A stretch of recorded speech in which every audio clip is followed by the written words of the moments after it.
Hello friends, welcome to all study Safar platform. चलो friends, આજે આપણે એક નવા જ પોઈન્ટની શરૂઆત કરીએ, નવી જ થિયરી ડિસ્કસ કરીએ. આની અગાઉનું જે લેક્ચર હતું ત્યારે અગાઉના લેક્ચરની અંદર આપણે આયનીય બંધ વિશેની સંપૂર્ણ માહિતી, મોટા ભાગની બધી જ માહિતી આપણે મેળવી ચૂક્યા છીએ. જેમ કે આયનીય બંધ કઈ રીતે બને છે, કોની વચ્ચે બને છે, આયનીય સંયોજનો છે તો એના ગુણધર્મો શું છે, આયનીય સંયોજનો માટે આપણે ફજાનો નિયમ જોઈ ગયા, એનું પણ મહત્વ આપણે જોઈ ગયા. તો આયનીય બંધ વિશેની સંપૂર્ણ મોટા ભાગની માહિતી આપણે અગાઉના લેક્ચર સુધી જોઈ ગયા છીએ. આજે આપણે એક નવા જ પોઈન્ટની વાત કરીશું, નવા જ બંધની વાત કરીશું, જે બંધ છે સહસંયોજક બંધ. અહીંયા આપણે સહસંયોજક બંધ કઈ રીતે બને છે એ બધી પોઈન્ટની ડિસ્કસ નહીં કરીએ. સહસંયોજક બંધ કોને કહે છે એ બધા પોઈન્ટ છે ઓલરેડી તમે 9-10 ની અંદર ભણી ગયા છો કે ઇલેક્ટ્રોનની ભાગીદારીથી રચાતા બંધને સહસંયોજક બંધ કહે છે. પરંતુ જેટલું ઇઝીલી આપણે બોલી જઈએ છીએ એટલું ઇઝી ઇલેક્ટ્રોનની ભાગીદારી થતી નથી. ઇલેક્ટ્રોન એટલી સરળતાથી ભાગીદારી પામીને સહસંયોજક બંધ બનાવતા નથી. આયનીય બંધની વાત કરતા હતા તો ત્યાં ઈઝી હતું કે ધન વીજભારિત આયન છે, ધાતુ છે, તો એ પોતાના સંયોજકતા ઇલેક્ટ્રોનને શું કરે છે, દાન કરે છે અને ધન વીજભારિત આયન બનાવે. ઋણ વીજભારિત આયન ઇલેક્ટ્રોન ધાતુ જોડેથી સ્વીકારે છે. ત્યાં શું થતું હતું, ઇલેક્ટ્રોનનું સંપૂર્ણ સ્થાનાંતર થતું હતું. તો આયનીય બંધને સમજવો આપણા માટે કેવો હતો, સરળ હતો, ઈઝી હતો. પરંતુ આયનીય બંધની સાપેક્ષે જોઈએ તો સહસંયોજક બંધને સમજવા માટે ઘણી બધી લોટ ઓફ થિયરી વૈજ્ઞાનિકોએ આપી. કેમ કે સહસંયોજક બંધની અંદર આપણે જેટલું માનીએ છીએ એટલો ઇઝીલી બંધ બનતો નથી, એટલા ઇઝીલી ઇલેક્ટ્રોનની ભાગીદારી થતી નથી. તો એના માટે ઘણી બધી થિયરીઓ આવી સહસંયોજક બંધ માટે. સૌપ્રથમ જે થિયરી આવી, સૌપ્રથમ થિયરી સહસંયોજક બંધ માટે જે આવી એ છે લુઈસ સંજ્ઞા પદ્ધતિ અથવા લુઈસ સંજ્ઞા રચનાઓ. કોસેલ અને લુઈસ નામના વૈજ્ઞાનિકે લુઈસ સંજ્ઞા પદ્ધતિ આપણને આપી, લુઈસ થિયરી આપણને આપી. શેના માટે છે, સહસંયોજક બંધની અંદર કઈ રીતે ઇલેક્ટ્રોનની ભાગીદારી થતી હોય છે, કઈ રીતે બંધ બનતો હોય છે એ જાણવાની શરૂઆત, સહસંયોજક બંધની શોધની શરૂઆત કરીએ ને તો શેનાથી થાય છે, લુઈસ થિયરીથી થાય છે. તો આજના લેક્ચરની અંદર આપણે લુઈસ બંધારણ કોને કહીશું, લુઈસ સંજ્ઞાઓ આપણને ક્યાં ઉપયોગી થાય છે એ આપણે આજના લેક્ચરની અંદર શીખીશું. આમ જોઈએ તો સહસંયોજક બંધ માટે ઘણી બધી થિયરીઓ છે. લુઈસ થિયરી, અષ્ટકનો નિયમ કે જે લુઈસ થિયરીની અંદર જ આપણે જોઈ જોઈશું. તો આ જે થિયરી છે એ સહસંયોજક બંધને સમજાવવા માટે સંપૂર્ણ નથી, કેટલીક એની મર્યાદા આવી જાય છે. તો એના પછી સંયોજકતા બંધનવાદ થિયરી આવે છે. સંયોજકતા બંધનવાદ પણ ઇલેક્ટ્રોન કક્ષકની અંદર સંપૂર્ણ રીતે કઈ રીતે કક્ષકની અંદર ઇલેક્ટ્રોન ભરાય છે, કઈ રીતે કક્ષકો સંમિશ્રણ પામે છે એ સમજાવે છે. તો પણ સંયોજકતા બંધનવાદથી પણ સંપૂર્ણ રીતે સહસંયોજક બંધ કઈ રીતે રચાય છે એ સમજાવી શકાતું નથી. ત્યારબાદ VSEPR થિયરી આવે છે, એટલે કે valence shell electron pair repulsion theory. શું છે, valence shell electron pair repulsion theory. સંયોજકતા કોષ ઇલેક્ટ્રોન અપાકર્ષણ સિદ્ધાંત, જેનો ગુજરાતી મિનિંગ આવો થાય છે. ત્યારબાદ જોઈએ તો સહસંયોજક બંધ માટે જ સંકરણનો એક નવો જ કોન્સેપ્ટ વૈજ્ઞાનિકોએ આપણે આગળ મૂક્યો. એના પછી એમઓટી થિયરી આવી, મોલેક્યુલર ઓર્બિટલ થિયરી, એટલે કે જેને આપણે ગુજરાતીમાં કહીએ છીએ આણ્વીય કક્ષકવાદ. તો આટલી બધી થિયરી, અલગ થિયરી આવી સહસંયોજક બંધને કઈ રીતે સહસંયોજક બંધ રચાય છે, કક્ષકની અંદર કઈ રીતે ઇલેક્ટ્રોન ભરાય છે, કઈ રીતે કક્ષકોનું સંમિશ્રણ થાય છે, પરમાણ્વીય કક્ષકની ઇલેક્ટ્રોન કઈ રીતે ભરાય તો આપણને ખ્યાલ છે. આણ્વીય કક્ષકની અંદર ઇલેક્ટ્રોન કઈ રીતે ભરાતા હશે, એનો ઉર્જાનો ક્રમ શું હશે, એના માટે મોલેક્યુલર ઓર્બિટલ થિયરી આવી. ટૂંકમાં ઘણી બધી લોટ ઓફ થિયરીનો અભ્યાસ કર્યા પછી આપણે સહસંયોજક બંધને કેટલાક અંશે જાણી શકીએ છીએ કે કક્ષકોની અંદર સંયોજકતા ઇલેક્ટ્રોન કઈ રીતે ભાગીદારી કરે છે, કઈ રીતે સહસંયોજક બંધ બનાવે છે. એના માટેની થોડા ઘણી માહિતી આપણે આજે લુઈસ બંધારણની અંદર મેળવીશું. તો એની પહેલા તમારે શું થવું પડશે? એકદમ રેડી થવું પડશે. આજુબાજુના ડિસ્ટર્બન્સને છોડવાના છે. અહીંયા ધ્યાન કોન્સન્ટ્રેટ કરવાનું થશે. આપણે આજે શરૂ કરવા જઈ રહ્યા છે. આ આપણું યુનિટ છે, એનો બેઝ કહીએ તો લુઈસ સંજ્ઞા શું છે? લુઈસ થિયરી આ યુનિટનો બેઝ છે. એકદમ મેઇન પોઈન્ટ કહીએ ને તો આમ જોઈએ તો આપણને સહસંયોજક બંધ વિશે બહુ ખાસ માહિતી આપતો નથી. તેમ છતાં પણ આપણા માટે શું છે? બહુ જ અગત્યના છે. લુઈસ થિયરી આપણા માટે બહુ જ અગત્યની છે. તો ચલો શરૂઆત કરીશું. Are you ready? Okay, ready થવું જ પડશે. ત્યારે જ તો આપણે અહીંયા લુઈસ સંજ્ઞા પદ્ધતિ જોઈ શકીશું. સૌપ્રથમ આપણે શું કરીશું? લુઈસ સંજ્ઞા કઈ રીતે દર્શાવવી, લુઈસ સંજ્ઞા પદ્ધતિ, લુઈસ થિયરી આપણને કઈ જગ્યાએ ઉપયોગી છે એના કેટલાક પોઈન્ટ જોઈ લઈએ. લુઈસ બંધારણ દર્શાવવા માટે કેટલાક નિયમો લખવાના થશે. એ નિયમો લખી લઈએ.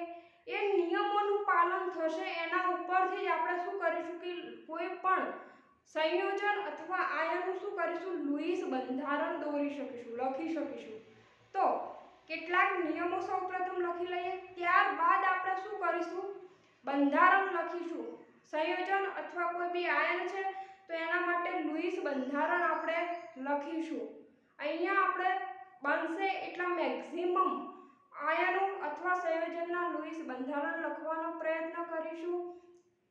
બહુ બધો કોન્સેપ્ટ તમારો અહીંયાથી ક્લિયર થશે. જો તમે એવું વિચારતા હો કે 5-10 મિનિટની અંદર અહીંયા તમને લુઈસ બંધારણ આવડી જશે અને તમે શીખી લો એવા માટે આવ્યા હો તો અહીંયા 5-10 મિનિટની અંદર લુઈસ થિયરી કમ્પ્લીટ થશે નહીં. કોઈ ખ્યાલ નથી કે કેટલા મિનિટની અંદર અહીંયા લેક્ચર પતશે. કદાચ 1 કલાક પણ ચાલે, 1 કલાક અપ પણ ચાલે અને 1 કલાકથી ઓછું પણ રહે. ચલો ટાઈમ વેસ્ટ નહીં કરીએ. Are you ready? ઓકે, જોઈએ લુઈસ થિયરી અથવા લુઈસ સિદ્ધાંત. લુઈસ સિદ્ધાંત અથવા લુઈસ થિયરી પણ એને કહી શકાય અથવા લુઈસ સંજ્ઞાઓ. લુઈસ સંજ્ઞાઓ. હવે જેને આપણે ઇંગ્લિશમાં કહેવું હોય તો Louis dot structure, LDS, Louis dot structure આપણે કહીએ છીએ. લુઈસ સંજ્ઞાઓ, લુઈસ સિદ્ધાંત આપણને કોણે આપ્યો? કોસેલ અને લુઈસ નામના વૈજ્ઞાનિકે સહસંયોજક બંધને સમજાવવા માટે લુઈસ સિદ્ધાંત આપણને આપ્યો. લુઈસ સિદ્ધાંત છે એની મદદથી આપણે શું કરી શકીએ છીએ? અણુ અથવા આયન જે છે એનું બંધારણ શું કરી શકીએ છીએ? નક્કી કરી શકીએ છીએ. શું લખી શકીએ? બંધારણ. સંપૂર્ણપણે સ્પષ્ટ રીતે લુઈસ સંજ્ઞાની મદદથી આપણે કોઈ પણ અણુનું બંધારણ કે આકાર દોરી શકતા નથી, પરંતુ કેટલીક કંઈક ધારણા આપણે કરી શકીએ છીએ. તો જ્યારે લુઈસ સિદ્ધાંતની મદદથી આપણે કોઈ સંયોજન કે આયનનું બંધારણ લખીએ છીએ ત્યારે આપણે કોને ધ્યાનમાં લેવાના છે? સંયોજકતા ઇલેક્ટ્રોનને. કોને ધ્યાનમાં લઈશું? સંયોજકતા ઇલેક્ટ્રોન અથવા બહારની કક્ષકમાં રહેલ ઇલેક્ટ્રોન. બહારની કક્ષકમાં રહેલ ઇલેક્ટ્રોનને ધ્યાનમાં લેવાના થશે. બીજું કે લુઈસ સિદ્ધાંત જે છે આપણને શેનું પાલન કરાવે છે? અષ્ટકના નિયમનું આપણે અહીંયા પાલન કરીશું. અષ્ટકનો નિયમનું શું કરીશું? પાલન કરીશું. અષ્ટકનો નિયમ આપણને શું કહે છે કે કોઈ પણ પરમાણુ છે જ્યારે ઇલેક્ટ્રોનની ભાગીદારી કરીને સહસંયોજક બંધ બનાવે છે એ દરમિયાન એની શું થવું જોઈએ? સંયોજકતા કક્ષા જે છે એની અંદર એનું અષ્ટક પૂર્ણ થવું જોઈએ. એની સંયોજકતા કક્ષાની અંદર કેટલા ઇલેક્ટ્રોન હોવા જોઈએ? 8 ઇલેક્ટ્રોન હોવા જોઈએ. શેની અંદર? સંયોજકતા કક્ષામાં. સંયોજકતા કક્ષાની અંદર 8 ઇલેક્ટ્રોન હોવા જોઈએ. પરંતુ બધા જ સંયોજન માટે અષ્ટકના નિયમનું પાલન થતું નથી. આપણે આગળ એક્ઝામ્પલ જોઈશું એટલે ખ્યાલ આવશે. કોઈ પણ સંયોજન છે તો એની અંદર મધ્યસ્થ પરમાણુ હશે તો એ અષ્ટકના નિયમનું બધી જગ્યાએ પાલન કરે એવું જરૂરી નથી. મધ્યસ્થ પરમાણુ છે એ શું કરે છે? અષ્ટકનો જે નિયમ છે એને શું કરે છે? તોડી નાખે છે. મતલબ કે એનું પાલન કરતું નથી કોઈ જગ્યાએ. કોણ? મધ્યસ્થ પરમાણુ. કોને કહીએ છીએ મધ્યસ્થ પરમાણુ? આગળ સમજીએ છીએ. મધ્યસ્થ પરમાણુની અંદર એની સંયોજકતા કક્ષાની અંદર 8 ઇલેક્ટ્રોન પણ હોય અથવા એનાથી વધારે પણ હશે. ટૂંકમાં કે બધા જ સંયોજનની અંદર અષ્ટકના નિયમનું પાલન થતું નથી. કેટલાક સંયોજનની અંદર જેની આજુબાજુના જે પરમાણુ છે એની અંદર એનું અષ્ટક કમ્પ્લીટ થતું હશે પણ મધ્યસ્થ પરમાણુ જે છે એ શું કરતો હશે? અષ્ટક કમ્પ્લીટ કરતો નહીં. 8 ઇલેક્ટ્રોન તો હશે જ પણ એના કરતાં પણ વધારે ઇલેક્ટ્રોન પણ ધરાવી શકે. કોણ? મધ્યસ્થ પરમાણુ. તો અમુક જગ્યાએ શું થતું હશે? અષ્ટકના નિયમને શું કરતો હશે? અષ્ટકના નિયમની મર્યાદા આવશે કે ત્યાં અષ્ટકનો નિયમ શું થતો હશે? તૂટતો હશે. જોઈએ સપોઝ વાત કરીએ આપણે SO3 નું એક્ઝામ્પલ આપું. અહીંયા મધ્યસ્થ પરમાણુ કોણ છે? સલ્ફર. હવે સલ્ફરની વાત કરીએ તો અહીંયા એની અંદર ઓક્સિજન છે એની અંદર કેટલા ઇલેક્ટ્રોન છે? 6 એના સંયોજકતા ઇલેક્ટ્રોન. સલ્ફરના પણ સંયોજકતા ઇલેક્ટ્રોન કેટલા હોય છે? 6. પરંતુ અહીંયા તમે જોશો તો એનું અષ્ટક પૂર્ણ નથી થતું. 8 કરતાં પણ શું છે? વધારે ઇલેક્ટ્રોન એના હાજર છે સંયોજકતા કક્ષાની અંદર. અષ્ટક પૂર્ણ થયા ઉપરાંત પણ એની જોડે ઇલેક્ટ્રોન હાજર છે. અહીંયા ધ્યાનથી જુઓ તો અહીંયા શું છે? 2 4 6 8 10 ને 12 ટોટલ કેટલા છે? એની જોડે 12 ઇલેક્ટ્રોન છે. મતલબ કે 8 કરતાં કેવા છે? વધારે છે. તો અહીંયા મધ્યસ્થ પરમાણુએ શું કર્યો? અષ્ટકના નિયમને શું કર્યો? તોડી નાખ્યો.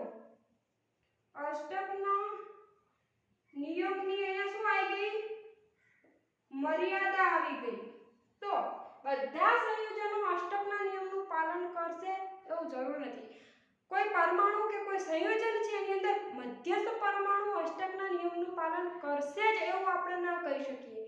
આજુબાજુના જે પરમાણુ છે અહીંયા ઓક્સિજન છે તો એનું અષ્ટક તો પૂર્ણ થતું હશે. અહીંયા આપણે લખો તો 2 4 6 અને 8. એવી જ રીતે અહીંયા પણ 2 4 6 અને 8. 2 4 6 8. આ છે આપણી લુઈસ સંજ્ઞા.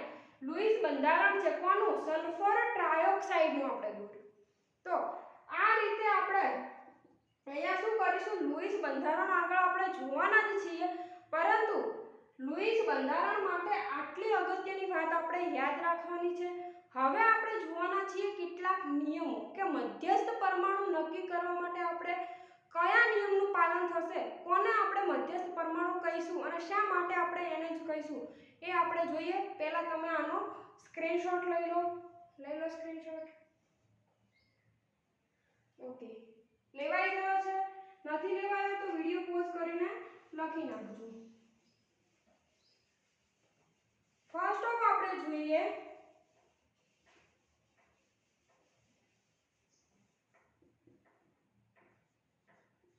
પહેલો નિયમ જોઈએ મધ્યસ્થ પરમાણુ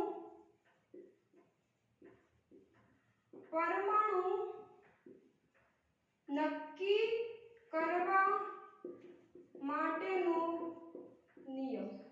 હવે મધ્યસ્થ પરમાણુ નક્કી કરવા માટેના નિયમ કોને આપણે કહીશું? મધ્યસ્થ પરમાણુ.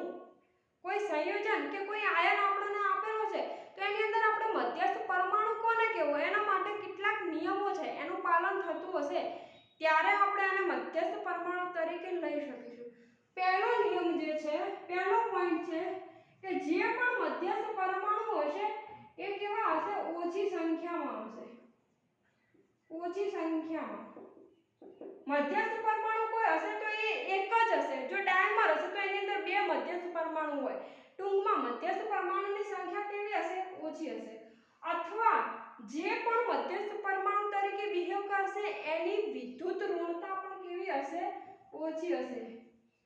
વિદ્યુત ઋણતા કેવી હશે? ઓછી હશે. ત્યારબાદ જોઈએ, જો કોઈ મધ્યસ્થ પરમાણુ છે તો એની અંદર એની કદ, મધ્યસ્થ પરમાણુનું કદ કેવું હશે? વધારે હશે. અથવા મધ્યસ્થ જે પરમાણુ છે એનો પરમાણ્વીય ક્રમાંક કેવો હશે? ક્રમાંક વધારે હશે. કેટલા પોઈન્ટ છે? જો મધ્યસ્થ પરમાણુ કોઈ છે તો એની સંખ્યા કેવી હશે? ઓછી સંખ્યામાં હશે, એને આપણે મધ્યસ્થ પરમાણુ કહીશું. અથવા સંખ્યા સેમ છે તો આપણે યાદ રાખવાનું છે જેની વિદ્યુત ઋણતા ઓછી એને આપણે મધ્યસ્થ પરમાણુ તરીકે લઈશું. જો વિદ્યુત ઋણતાની અંદર પણ સેમ છે તો આપણે જોઈશું કદ, જેનું કદ વધારે હશે એને મધ્યસ્થ પરમાણુ તરીકે લઈશું. ત્યારબાદ જેનો પરમાણ્વીય ક્રમાંક વધારે હશે તો આપણે એને મધ્યસ્થ પરમાણુ ગણીશું. લગભગ તો આ બે પોઈન્ટની અંદર જ તમને ખ્યાલ આવી જશે મધ્યસ્થ પરમાણુ. તેમ છતાં જો ખ્યાલ નથી આવતો પછી આ જે પદ છે એને ધ્યાનમાં લેવાનું. બીજો પોઈન્ટ જે છે એ છે કે હાઇડ્રોજન અને ક્લોરીન ક્યારેય મધ્યસ્થ પરમાણુ તરીકે ન વર્તી શકે.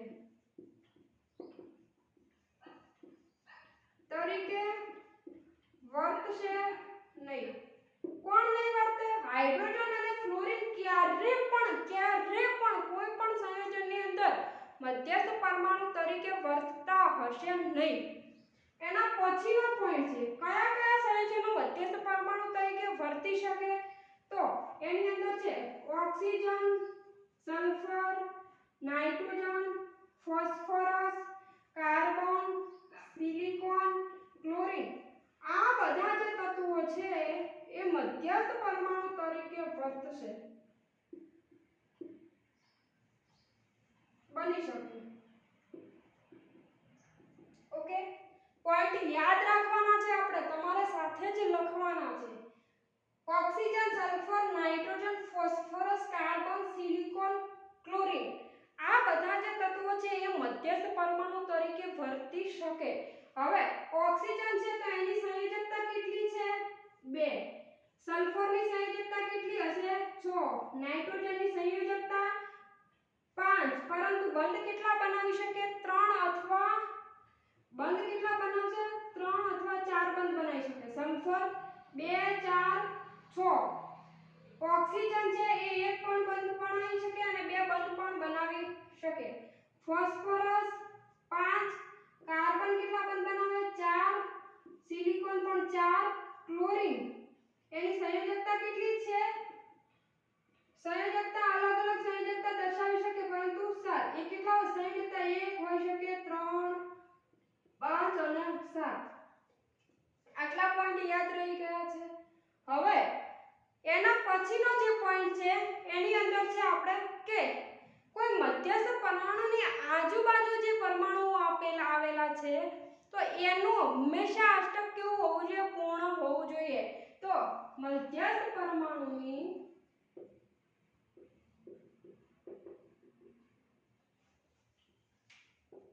આજુબાજુ આવેલા પરમાણુનું અષ્ટક કેવું હોવું જોઈએ? અષ્ટક હંમેશા પૂર્ણ હોવું જોઈએ. શું છે? મધ્યસ્થ પરમાણુની આજુબાજુ આવેલ પરમાણુનું અષ્ટક હંમેશા પૂર્ણ હોવું જોઈએ. અપવાદની અંદર શું હશે? હાઇડ્રોજન હોય તો એની અંદર શું હોવું જોઈએ? એનું ડબલેટ. એટલે એની અંદર શું હોવું જોઈએ? ડબલેટ પૂર્ણ હોવું જોઈએ.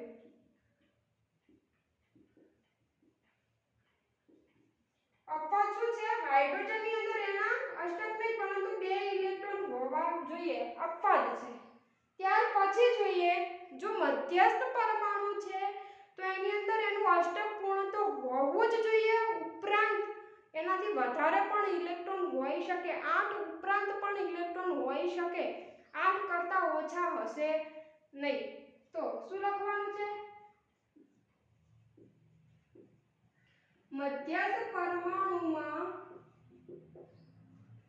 પરમાણુની અંદર 8 ઇલેક્ટ્રોન અથવા વધારે પણ હોઈ શકે. હવે પોઈન્ટ આગળ કહે છે કે મધ્યસ્થ પરમાણુની જોડે એના પોતાના 8 ઇલેક્ટ્રોન તો હોવા જ જોઈએ અથવા એના કરતાં વધારે પણ હોઈ શકે.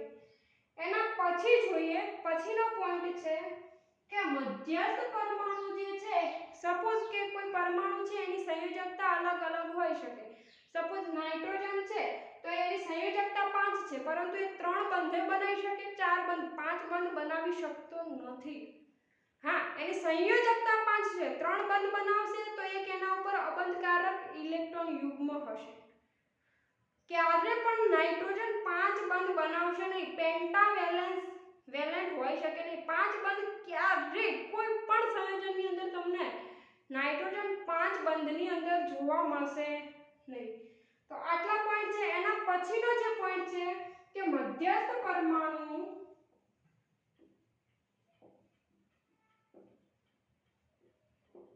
હંમેશા પોતાની વધારે સંયોજકતામાં રહેવાનું પસંદ કરશે. મતલબ કે એક્ઝામ્પલ આપું તમને કે ઓક્સિજન છે તો એની સંયોજકતા 2 પણ બંધ બનાવે, 1 પણ બનાવી શકે, તો શેની અંદર રહેવાનું પસંદ કરશે? 2 ની અંદર. નાઇટ્રોજનની અંદર વાત કરું તો એ 3 પણ બનાવી શકે છે અને 4 પણ, તો એ શું કરશે? 4 બંધ બનાવવાનું વધારે પસંદ કરશે. સલ્ફર છે તો એ 6 બંધ બનાવવાનું વધારે પસંદ કરશે. એવી જ રીતે કાર્બન 4, સિલિકોન 4 એટસેટ્રા. તો ટૂંકમાં મધ્યસ્થ પરમાણુ જે છે, ગરમી થાય છે માટે મધ્યસ્થ પરમાણુ જે છે એ પોતાની શું કરશે? મેક્સિમમ સંયોજકતાની અંદર રહેવાનું પસંદ કરશે. આટલા પોઈન્ટ તમારે લખી નાખવાના છે. આગળ હજી પણ કેટલાક નિયમ બાકી છે જે આપણે જોઈશું, પરંતુ એની પહેલા તમે આનો સ્ક્રીનશોટ લઈ લો. ઓકે, લેવાઈ ગયો છે? આટલે સુધી પોઈન્ટ લખાઈ ગયા છે? ઓકે.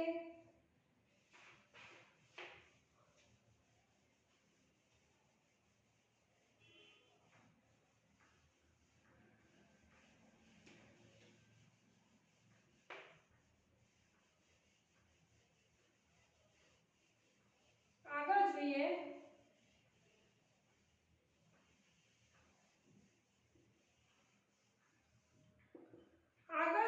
આ બધા જે પણ નિયમો લખાવું છું શેના માટે છે કે લુઈસ રચના, આપણે લુઈસ બંધારણ દોરવું છે તો કઈ રીતે દોરશું, કયા નિયમનું પાલન કરી અને આપણે લુઈસ બંધારણને દોરશું અથવા લખશું, એના માટેના નિયમ છે. લુઈસ રચના લખવા માટેના નિયમ છે. આગળ જોઈએ કે જો કોઈ ધન વીજભારિત આયન છે, જો કોઈ ધન વીજભારિત આયન છે તો તેનો ધન વીજભાર હંમેશા મધ્યસ્થ પરમાણુ ઉપર જ આવશે. મધ્યસ્થ પરમાણુ ઉપર જ લખવો. શું? જો કોઈ ધન વીજભારિત આયન છે તો તેનો ધન વીજભાર હંમેશા મધ્યસ્થ પરમાણુ ઉપર જ લખવો. એના પછીનો જે પોઈન્ટ છે એ છે, સપોઝ અહીંયા હું વાત કરું કે H3O+, એક્ઝામ્પલ આપું તો H3O+ છે તો પ્લસ ચાર્જ કોના પર હશે? હંમેશા ઓક્સિજન ઉપર વાત કરું NH4 પ્લસ, ઓક્સિજન અહીંયા મધ્યસ્થ પરમાણુ છે NH4 પ્લસ, કોના પર પ્લસ ચાર્જ છે? નાઇટ્રોજન મધ્યસ્થ પરમાણુ ઉપર છે. એટલે ટૂંકમાં જો કોઈ ધન વીજભારિત આયન આપણને આપેલો છે તો એનો જે ધન વીજભાર છે એ કોના ઉપર હશે? હંમેશા મધ્યસ્થ પરમાણુ ઉપર એને દર્શાવો. જો કોઈ ઋણ વીજભારિત આયન હાજર છે આપેલ હોય તો તેના ઋણ વીજભારને હંમેશા મધ્યસ્થ પરમાણુની આજુબાજુ રહેલ પરમાણુ ઉપર મૂકવો. આટલા નિયમોનું પાલન થશે ત્યારબાદ જ આપણે શું કરીશું? લુઈસ બંધારણ અથવા લુઈસ રચના લખી શકીશું. આટલા નિયમો આપણને ખ્યાલ હશે ત્યારે. હવે લાસ્ટમાં આપણે કેટલીક ગણતરી લખી લઈએ, મતલબ કે ગણતરી માટેનું એક સૂત્ર લખી લઈએ, ત્યારબાદ આપણે એના એક્ઝામ્પલ જોઈશું. લુઈસ બંધારણ આપણે લખીશું. તો ગણતરી અહીંયા આપણે શું કરવાની થશે? સૂત્ર લખીશું. કુલ ઇલેક્ટ્રોન બરાબર બધા જ શેના કયા બધા કોઈ સંયોજન અથવા આયન આપણને આપેલો છે તો એની અંદર બધા જ પરમાણુના સંયોજકતા ઇલેક્ટ્રોન, બધા જ પરમાણુના સંયોજકતા ઇલેક્ટ્રોન, એટલે બધા જ પરમાણુના સંયોજકતા ઇલેક્ટ્રોન પ્લસ આપણને જો કોઈ ઋણ વીજભારિત આયન આપેલો છે, શું આપેલું છે? ઋણ વીજભારિત આયન. તો એની અંદર આપણે જેટલો ઋણ વીજભારિત, જેટલો ઉપર આયન ઉપર જેટલો ઋણ વીજભાર છે એટલો આપણે શું કરવાનું છે? અંદર એડ કરવાનું છે. માઈનસ જો કોઈ આપણને ધન વીજભારિત આયન આપેલો છે તો જેટલો ધન વીજભાર છે એટલા ઇલેક્ટ્રોન, એટલી આપણે સંખ્યાને શું કરવાની છે? કુલ ઇલેક્ટ્રોન સંયોજકતા ઇલેક્ટ્રોનમાંથી શું કરવાના છે? બાદ કરવાના છે. તો આ સૂત્ર આપણે લખી લઈશું. આ સૂત્ર ઉપરથી જ આપણે શું કરીશું? એના સંયોજકતા ઇલેક્ટ્રોન કુલ નક્કી કરીશું અને પછી આપણે એને શું કરીશું? કોઈ સંયોજન છે તો એના પરમાણુ ઉપર આપણે લુઈસ સંજ્ઞાઓ, લુઈસ ડોટ સ્વરૂપે દર્શાવીશું. ત્યારબાદ આપણે નક્કી કરીશું બંધકારક ઇલેક્ટ્રોન. બીજું સૂત્ર છે બંધકારક ઇલેક્ટ્રોન નક્કી કરવા માટેનું. કઈ રીતે જોઈશું? તો બંધકારક ઇલેક્ટ્રોન માટે 2 ગુણ્યા બંધની સંખ્યા. કોઈ સંયોજન છે તો એની અંદર કેટલા બંધ બને છે? 1 ગુણ્યા 2.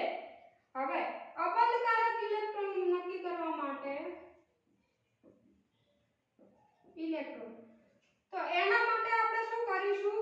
કુલ ઇલેક્ટ્રોનની સંખ્યા માઈનસ બંધકારક ઇલેક્ટ્રોનની સંખ્યા. શું લખીશું? બંધકારક ઇલેક્ટ્રોનની સંખ્યા. તો સૌપ્રથમ તમારે આ આટલું લખી નાખવાનું છે. આ શું છે? આપણી અહીંયા તમારે આટલું નોટ કરીને લખી નાખવાના છે. આ પોઈન્ટ તમારા માટે બહુ જ અગત્યના છે. આ સૂત્ર ઉપરથી જ આપણે આની લુઈસ બંધારણ કોઈ પણ સંયોજનનું અથવા આયનનું લખી શકશું. તો સૌપ્રથમ તમે આનો સ્ક્રીનશોટ લઈ લો.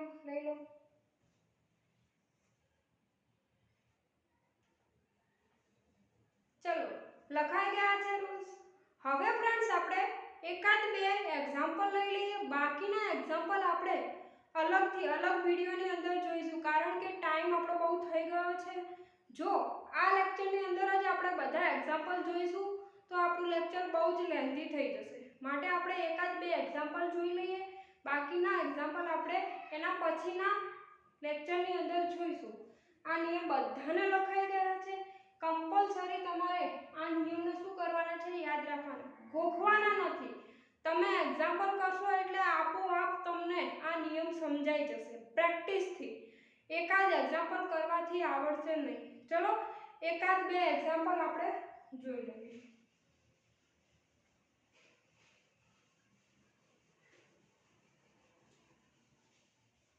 શું કરવાનું છે, આપણે એક્ઝામ્પલ જોવાના છીએ, પરંતુ શેના ઉપરથી? અહીંયા મેં તમને નોટની અંદર જે સૂત્ર લખાયા છે એ સૂત્ર ઉપરથી આપણે એક્ઝામ્પલ જોઈશું. પહેલા જોઈએ સિમ્પલ એક્ઝામ્પલ જોઈએ હાઇડ્રોજનનું H2. હાઇડ્રોજન છે તો એના સંયોજકતા ઇલેક્ટ્રોન કેટલા હોય? કોઈ પણ હાઇડ્રોજનની અંદર અહીંયા H2 છે, એક હાઇડ્રોજનના કેટલા સંયોજકતા ઇલેક્ટ્રોન હોય છે? એક, જે તમને ખબર જ છે. તો અહીંયા આપણે કુલ ઇલેક્ટ્રોન કઈ રીતે નક્કી કરીશું? એક હાઇડ્રોજનનો એક સંયોજકતા ઇલેક્ટ્રોન, બે હાઇડ્રોજન છે તો સંયોજકતા ઇલેક્ટ્રોન કેટલા હશે? 2. હવે અહીંયા આપણને કોઈ આયન ઉપર કોઈ વીજભાર દેખાતો નથી. આપણને શું આપેલો છે? અણુ આપેલો છે, તટસ્થ અણુ છે, કોઈ આયન આ ઉપર હાજર નથી. એટલે આપણે કંઈ એડ કરવાનું કે બાદ કરવાનું રહેતું નથી. જોઈએ બંધકારક ઇલેક્ટ્રોન. ડાયરેક્ટ હું ટૂંકમાં લખું છું બંધકારક ઇલેક્ટ્રોન. અહીંયા કેટલા બંધ બને છે? સૌપ્રથમ તો 2 લખવાના ગુણ્યા અહીંયા H2 વચ્ચે કેટલા બંધ હશે? એક જ બંધ. આપણે બંધારણ જોઈએ હાઇડ્રોજન એમની વચ્ચે કેટલા બંધ છે? એક જ બંધ છે, તો એક બંધ છે, માટે એના બંધકારક ઇલેક્ટ્રોન કેટલા થશે? 2. અબંધકારક ઇલેક્ટ્રોન લખવા માટે શું છે? કુલ ઇલેક્ટ્રોન માઈનસ બંધકારક ઇલેક્ટ્રોન લખી લઈએ. અબંધકારક ઇલેક્ટ્રોન બરાબર શું છે? કુલ ઇલેક્ટ્રોન કેટલા છે? 2. સૂત્ર હવે નથી લખતી. માઈનસ બંધકારક ઇલેક્ટ્રોન કેટલા છે? 2 બરાબર શું? 0. તો અહીંયા હાઇડ્રોજન માટે આપણું લુઈસ સંજ્ઞા બંધારણ બની ગયું છે. તમે આ રીતે એને દર્શાવી શકો. બીજું એક્ઝામ્પલ લઈએ આપણે ઓક્સિજનનું લઈએ O2. એક્ઝામ્પલ નંબર 2 જોઈએ ઓક્સિજન માટે. સૌપ્રથમ આપણે જોઈએ કુલ ઇલેક્ટ્રોન કેટલા થશે? એક ઓક્સિજનનો સંયોજકતા ઇલેક્ટ્રોન કેટલા? એનો પરમાણુ ક્રમાંક ઓક્સિજનનો 8. સંયોજકતા ઇલેક્ટ્રોન ઓક્સિજનના હિલિયમ 2s2 2p4. ને ટોટલ કેટલા ઇલેક્ટ્રોન હોય છે? એની સંયોજકતા કક્ષાની અંદર 6 ઇલેક્ટ્રોન હશે. અંદર 2 પરમાણુ ક્રમાંક 8 એના સંયોજકતા ઇલેક્ટ્રોન 6. તો અહીંયા ઓક્સિજનના 2 ઓક્સિજન હાજર છે એટલે કેટલા હશે? 6 ગુણ્યા 2. કોઈ વીજભાર ઉપર હાજર નથી એટલે કેટલા થશે? 12 ઇલેક્ટ્રોન. બંધકારક ઇલેક્ટ્રોન જોઈએ 2 ગુણ્યા કેટલા બંધ દર્શાવીએ? સૌપ્રથમ આપણે એક જ બંધ દર્શાવી દેવાનો એટલે આપણને શું થાય? અહીંયા પહેલા જ એક બંધ દર્શાવીએ એટલે બંધકારક ઇલેક્ટ્રોન કેટલા થાય? 2. શરૂઆતની અંદર આ રીતે કરીશું, પછી આપણે આગળ જોઈએ. હવે અબંધકારક ઇલેક્ટ્રોન જોવા હોય તો અહીંયા શું કરવાનું છે? કુલ ઇલેક્ટ્રોનમાંથી અબંધકારક ઇલેક્ટ્રોન બાદ કરવાના. 12 - 2 કેટલા વધ્યા? 10. અહીંયા જે 10 અબંધકારક ઇલેક્ટ્રોન છે એની અંદર આપણને આ ઇલેક્ટ્રોન અબંધકારક ઇલેક્ટ્રોન તરીકે પણ રહી શકે અથવા એનો ઉપયોગ આપણે પાઇ બંધની અંદર પણ કરી શકીએ. ખ્યાલ આવે છે? કઈ રીતે જોઈએ. હવે અહીંયા આપણે ઓક્સિજન વચ્ચે એક બંધ તો દર્શાવી જ દેવાનો. કોઈ પણ સંયોજન છે તો એની અંદર 2 પરમાણુ વચ્ચે એક બંધ પહેલા દર્શાવી જ દેવાનો. તો અહીંયા આપણે લખી નાખ્યો. ત્યારબાદ જોઈએ અહીંયા બાકીના જે 10 ઇલેક્ટ્રોન છે એને ઓક્સિજનની વાળી બાજુ મૂકીને અષ્ટક પૂર્ણ કરી દેવાનું. અહીંયા આપણે જોઈએ છીએ તો H2 અને O2 ની અંદર આપણે મધ્યસ્થ પરમાણુ કોને લઈશું? કોઈ પણને લઈ શકીએ. કેમ? કારણ કે બંને કેવા છે? સરખા પરમાણુ છે માટે. હવે અહીંયા 2 4 6 અને 8. તો આનું અષ્ટક પૂર્ણ થઈ ગયું 2 4 6 8. હવે 10 ઇલેક્ટ્રોનમાંથી આપણે 6 તો દર્શાવી દીધા. બાકીના કેટલા દર્શાવવાના બાકી રહ્યા? 4. તો દર્શાવી દીધા છે. અહીંયા આ ઓક્સિજનનું અષ્ટક પૂર્ણ થાય છે પણ જો 2 4 ને 6 અષ્ટક પૂર્ણ થતું નથી. મધ્યસ્થ પરમાણુ હોય તો એની અંદર 8 ઇલેક્ટ્રોન તો હશે જ, એના ઉપરાંત વધારે પણ હોઈ શકે, ઓછા હોઈ શકે નહીં. આજુબાજુનો કોઈ પરમાણુ છે કોર્નર પરમાણુ, તેની અંદર પણ અષ્ટક પૂર્ણ થવું જોઈએ. માટે આપણે અહીંયા શું કરશું, હવે જે અહીંયા જે ઇલેક્ટ્રોન હતા એ અબંધકારક ઇલેક્ટ્રોન સ્વરૂપે પણ રહી શકે અને પાયબંધ સ્વરૂપે પણ આવી શકે. તો અહીંયા જે ઇલેક્ટ્રોનનો અબંધકારક ઇલેક્ટ્રોન યુગ્મ છે એને આપણે શું કરશું, પાયબંધની અંદર ઉપયોગમાં લઈ લઈશું. મતલબ અહીંયા કેટલા ઇલેક્ટ્રોન હોવા જોઈએ, કેટલા હશે, બંધકારક ઇલેક્ટ્રોન હશે 4. ખ્યાલ આવે છે? 4 12 માંથી 4 બાદ કરશું એટલે અહીંયા રિયલમાં કેટલા આવશે અબંધકારક ઇલેક્ટ્રોન યુગ્મ 8. શરૂઆતની અંદર આપણે પેલી રીતે કરીશું કે જેથી કરીને આપણને ભૂલ ના પડે. તો હવે થઈ ગયા આપણો 8 ઇલેક્ટ્રોન અબંધકારક દર્શાવી દેવાના છે. 2 4 6 8 આપણે દર્શાવી દીધા. 2 કેટલા બની ગયા ઓક્સિજન વચ્ચે અષ્ટક જોઈએ, આનું 2 4 6 અને 8. આનું જે 2 4 6 અને 8 અષ્ટક પૂર્ણ થઈ ગયું છે. તો અહીંયા બે એક્ઝામ્પલ ની અંદર ખ્યાલ આવી ગયો છે. ત્રીજું એક્ઝામ્પલ એક જોઈ લઈએ.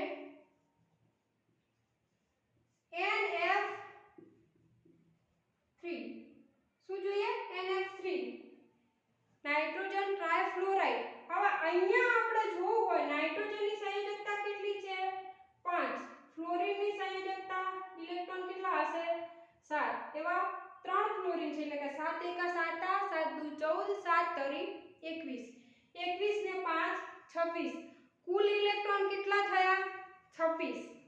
તો અહીંયા NF3 ની અંદર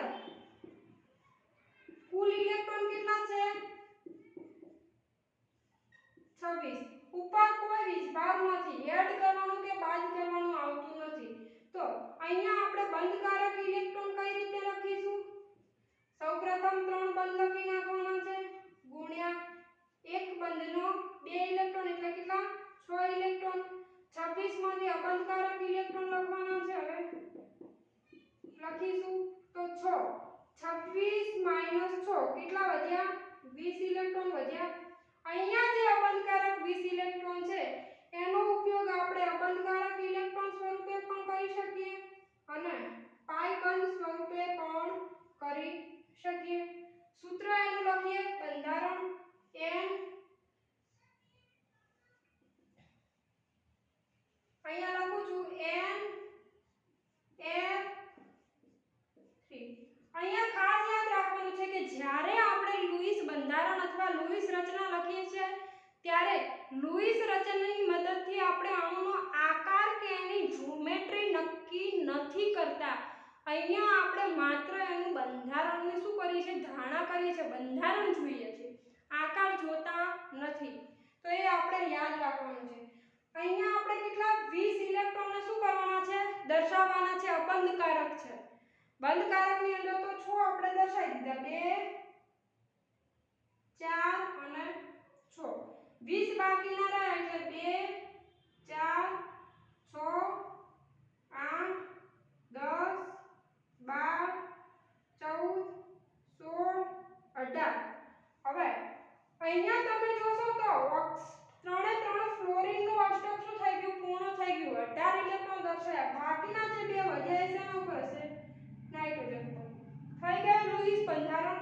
નાઇટ્રોજનની પણ અહીંયા સંયોજકતા કેટલી થઈ ગઈ 5 થઈ ગઈ. જો એક અબંધકારક ઇલેક્ટ્રોન યુગ્મ એટલે કે 2 ઇલેક્ટ્રોન અને 3 ઇલેક્ટ્રોન બંધ બનાવવામાં ભાગ લીધો છે. તો અહીંયા થઈ ગયું ફ્લોરીન, ત્રણે ત્રણ ફ્લોરીનના 7 થઈ ગયા, 6 1 7 6 1 7 6 ને 1 7 કેવા છે સંયોજકતા ઇલેક્ટ્રોન થઈ ગયા. તો ફ્રેન્ડ્સ આજના લેક્ચરની અંદર આપણે આટલા જ એક્ઝામ્પલ જોઈશું.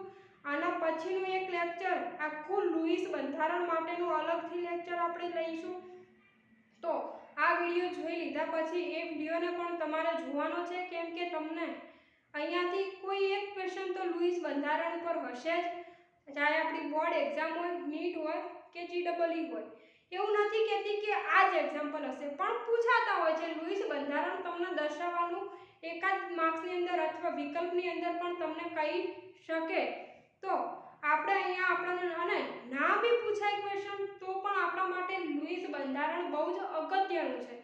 તો આપણે આ વિડિયોને અંદર આપણે રૂલ્સ જોઈ લઈશું. અહીંયા એક્ઝામ્પલ આપણે માત્ર ને માત્ર 3 કર્યા છે, બાકીના એક્ઝામ્પલ આપણે નેક્સ્ટ લેક્ચરની અંદર જોઈશું. ચલો ઓલ ધ વેરી બેસ્ટ, મળીએ નેક્સ્ટ લેક્ચરની અંદર. Thank you.